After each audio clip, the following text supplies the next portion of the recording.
Assalamualaikum warahmatullahi wabarakatuh. Nama saya Muhammad Faisal bin Salim. Kami dari bulan 1 ingin membentangkan worksheet 4.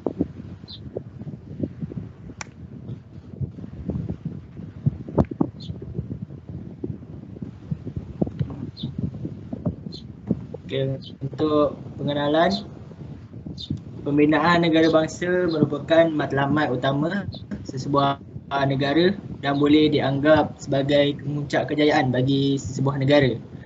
Pentadbiran serta penduduknya merujuk kepada Malaysia. Proses awal pembinaan negara bangsa lebih tertumpu kepada keperluan politik usaha-usaha secara intensif bagi mencapai matlamat mula dilaksanakan selepas peristiwa 13 Mei 1969, khususnya menerusi rancangan dasar ekonomi baru DEB. Matlamat yang lebih jelas pula hanya muncul ekoran pengenalan wawasan 2020 oleh Tun Dr. Mahathir Mohamad pada tahun 1991. Wawasan yang menekankan terhadap keperluan wujudnya bangsa Malaysia yang mantap mula diberikan perhatian yang lebih serius oleh berbagai pihak.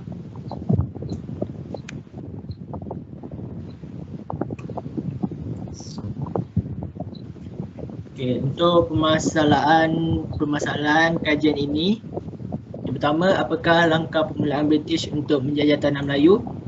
Okay, penempatan terawal British di Malaysia bermula dengan penduduk Pulau Belambangan pada tahun 1769. Hasil perjanjian dengan Kesultanan Brunei dan Kesultanan Sulu. Manakala penempatan selat koloni diraja Britain diwujudkan pada 1826 dan Britain sedikit demi sedikit menyebarkan pengaruh dan kawalannya ke seluruh semenanjung. Penempatan selat termasuk Pulau Pinang, Singapura dan Melaka pada 1867, British menjadi semakin agresif dan mula mendapatkan negeri-negeri Melayu yang lain. Okey, yang kedua pula, kesan dari berbagai aspek selepas kedatangan British. Okay, British ke Tanah Melayu memberi banyak perubahan dari segi ekonomi, sosial, politik, pendidikan dan sebagainya. Jika ingin dibincangkan, terlalu banyak perubahan dan kesan yang ditinggalkan oleh British terhadap Tanah Melayu.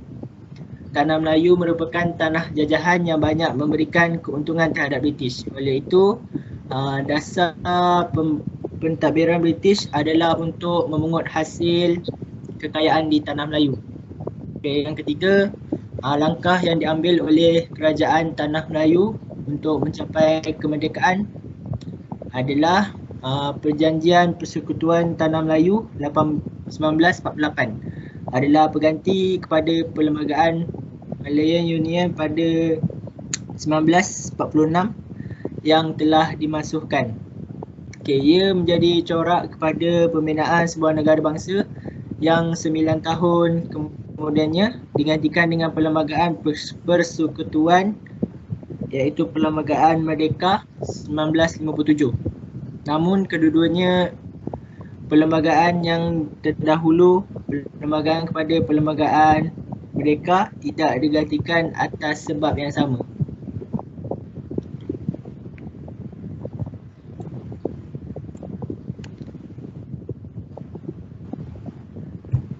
Okey, terima kasih kepada Muhammad Faisal. Saya Muhammad Nur Haris. Saya ingin membentangkan tentang objektif kajian. Yang pertama ialah mencipta satu masyarakat yang adil di mana kemakmuran negara dapat dinikmati bersama secara adil dan saksama. Seterusnya, mengetahui bahawa negara Malaysia menitik beratkan penjagaan kepentingan dan hak bumi putera. Okey, dan last sekali, mengetahui bahawa masyarakat Tanah Melayu berusaha untuk mendapatkan kemerdekaan kepada negeri-negeri lain. Okay, next. Metodologi kajian. Kajian melalui internet. Terusnya penelitian dan pentafsiran terhadap sumber yang diperoleh daripada Arsip Negara Malaysia Kuala Lumpur ANM. Yang ketiga, sumber sekunder seperti tesis dan slide share juga digunakan untuk mengukuh serta menyokong bukti bahan kajian pengkaji. Okay, itu sahaja daripada saya.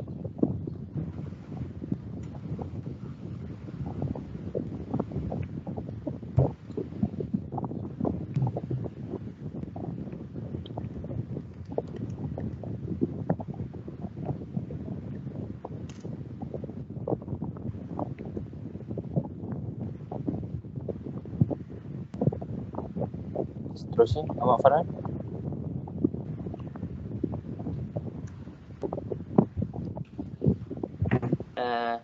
Assalamualaikum warahmatullahi wabarakatuh.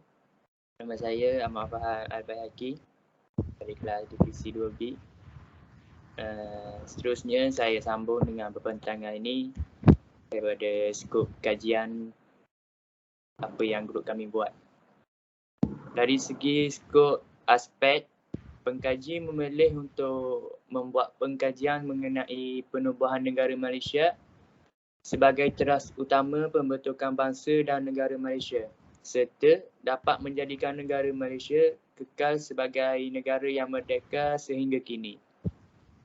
Kerana ianya merupakan sebahagian daripada cabang sejarah yang amat penting yang berlaku di negara kita yang tercinta ini.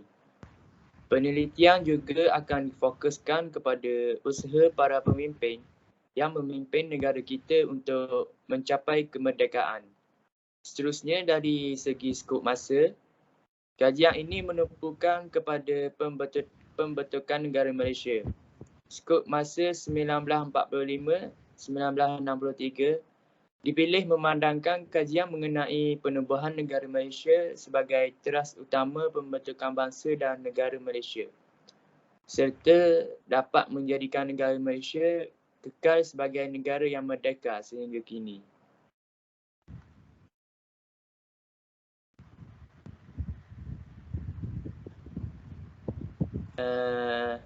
Kajian literatur. Kebelakangan ini, kajian penubuhan negara Malaysia sebagai teras utama pembentukan bangsa dan negara Malaysia serta dapat menjadikan negara Malaysia kekal sebagai negara yang merdeka sehingga kini menjadi pilihan para pengkaji untuk ditulis. Terdapat juga beberapa buah buku yang memberi fokus kepada penubuhan negara Malaysia ini di tanah Melayu ini, antaranya Dr. Muhammad Samsudin.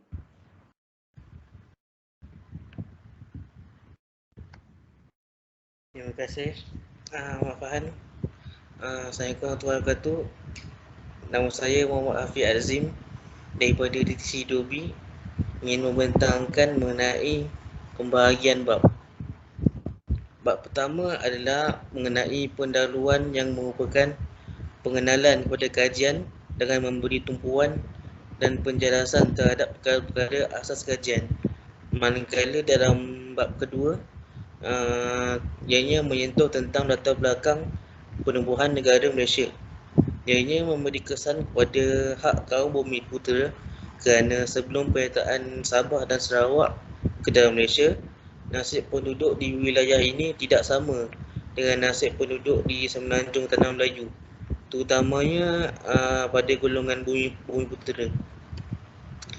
Untuk kepentingan kajian pula, kajian ini diharapkan dapat memberikan satu kesedaran kepada rakyat Malaysia tentang usaha-usaha yang dilakukan untuk membentuk dan menubuhkan negara Malaysia serta memerdekakan negara kita daripada penjajah. Hasil kajian ini juga dapat memberikan gambaran kronologi pembentukan negara Malaysia dari Malayan Union ditubuhkan pada tahun 1945 sehingga 16 September 1963, di mana secara rasminya pembentukan Persekutuan Malaysia ditubuhkan.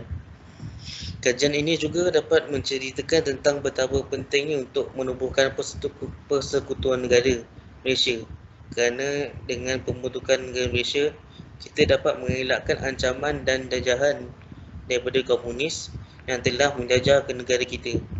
Kajian ini penting kepada rakyat dan juga pihak kerajaan.